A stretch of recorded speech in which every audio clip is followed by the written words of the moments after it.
Hey y'all, welcome back to Andy's Little Homestead.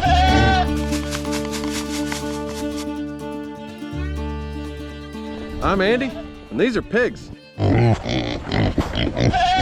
They're adorable, they're delicious, and they're efficient. In fact, I believe they are the most effective way to turn corn and adorableness into food. Problem is, up until 60, 70 years ago, refrigeration wasn't a thing. You kill a 300 or 400 pound pig, you got to do something with it. The other day I butchered a couple pigs that were over at my friend Tim's farm. And today we're gonna make an Appalachian staple that'll make this meat edible and even shelf stable indefinitely. We're making some country ham.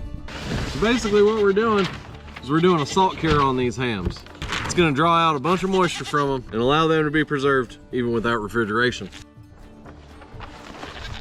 Now, I'm not a very good butcher at all, so before we get started, I'm just gonna kind of trim this up, clean it up a little bit.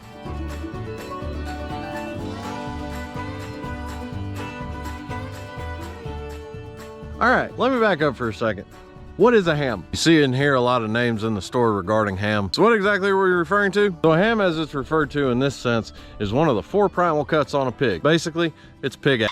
Then from there, the top of the back section, that's the loin, the belly's underneath that, and then the picnic ham or shoulder is up front. Where it gets confusing is that you got the picnic ham and the shoulder, but then like the top section of that is the Boston butt, but it's actually the top of the shoulder. It's all nonsense, but if you're not butchering yourself, you're just trying to get your hands on one of these to do it, you're looking for a ham. The other thing with making this is that you can make it skin on or skinned, it doesn't matter. You can trim as much or as little of the outside fat as you want. If it's mostly going on breakfast sandwiches, it don't hurt to trim a little more. If you're gonna be chunking it up and putting it in soup or beans, leave the fat on, doesn't matter. All right, so we got them trimmed up. Everything that's left gets saved for sausage. Now we're on to making our cure. So our cure is super simple.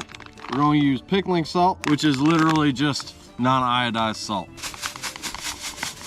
Some brown sugar. A good idea is to do about 2 to 1. So I've got 3 pounds of salt in there, go about 1.5 pounds of sugar. But remember, the salt's doing most of the work, so definitely more salt than sugar. And that's the base of it. That's it. No saltpeter, which is a funny word, though you can add it. It helps retain the color, I guess, or something to that effect. Everything else you measure with your heart. So black pepper, cayenne, and some smoked paprika.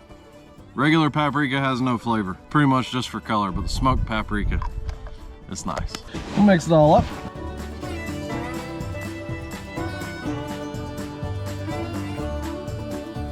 I forgot to mention, as it relates to figuring out how much you need, you want about 1 pound of cure for every 10 pounds of meat. The average ham is about 15 to 25 pounds, depending on the size of the pig. So in this case, we've got enough to do 45 pounds. We don't have 45 pounds here.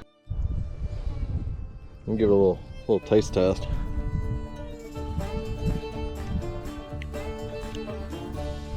Tastes exactly like what I put in it. The thing to keep in mind, the salt and the sugar is going to soak all the way through into that meat. Most of what's left is just gonna kind of hang out on the outside. It doesn't dissolve the same, it's too big to fit through, but it's still gonna impart some flavor in there. Should have done this earlier.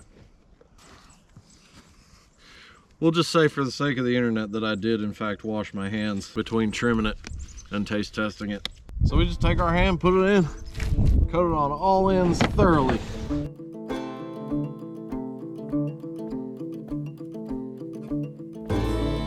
Now, to ensure proper preservation, it's important that you really rub your meat down thoroughly. But the other thing you want to make sure that you do, right here on the hock end, which is just the lower leg section, the meat will kind of naturally separate from the bone and make a cavity in there. And you want to make sure that you stuff some of that good down in the hole. Use 1 finger, use 2 fingers, use your whole fist if you need to.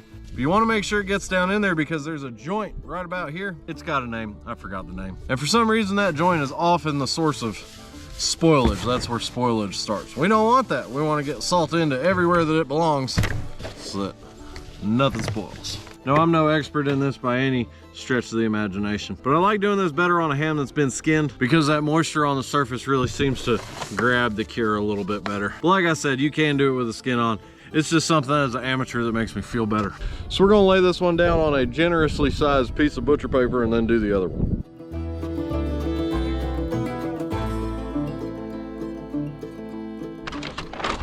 Then from here, we're just gonna wrap this beautiful chunk of meat up in butcher paper. It's important that you use uncoated butcher paper. You don't want like the white plastic coated freezer paper. It has to be just paper. You can also use newspaper if you can find one anymore. And I know that sounds unsanitary, and it probably is, but that is the traditional way. Just avoid any of the color inks. It didn't kill grandma, it probably won't kill you. It's important to use the uncoated paper because you need that air movement in and out away from the meat. It's part of the preservation process. I don't know the science, but what I do know is that this thing is going to leak like a Detroit diesel. So you don't want all that juice just hanging out in there.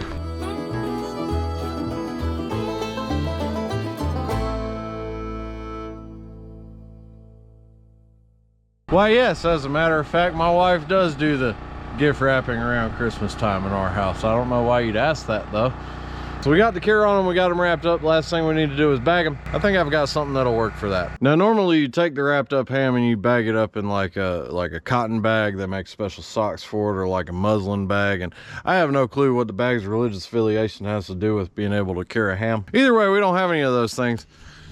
But I got coffee bags. And when we put it in here, we want to make sure that the hot side is down, because that's where most of the drainage is going to come out of. So we want that lower.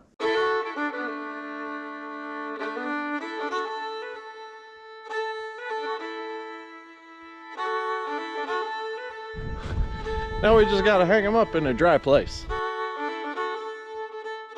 Traditionally, they'd be hung up in a barn. I don't have a barn. So this will work just fine. They're out of the way where critters can get to them. I ain't worried if they drip on the floor. And there's enough holes in this place to allow air to circulate. The bags are a little bit bigger than I needed, but a little extra sack never hurt anybody. Anyway, from here, we just gotta let them cure. As a general rule, you need 2 days for every pound of meat that you got hanging. So roundabout estimate, a month and a half. But we gotta keep in mind, it's only gonna get colder. So really, it's gonna take longer than that, well into the spring. Now, traditionally, this whole process would have been done working around the seasons. If you ever heard old timers say something like, it's hog killing weather, that's right about this time of the year, or even probably a little bit earlier. It's when it's cold enough outside to cool the carcass after slaughter, make it easier to process, and then cure and hang the meat like we got going. But even after that time, whatever it happens to be has elapsed, we're gonna leave them hanging so that they can age. During the aging process, which generally again starts as the season starts to warm up going into spring, enzymes and little microscopic crap that I don't understand go in and they break down that meat. They tenderize it a little bit, they allow that salt to circulate in and out, and it gives the ham a distinct flavor. I don't know how to describe it. It's a little funky,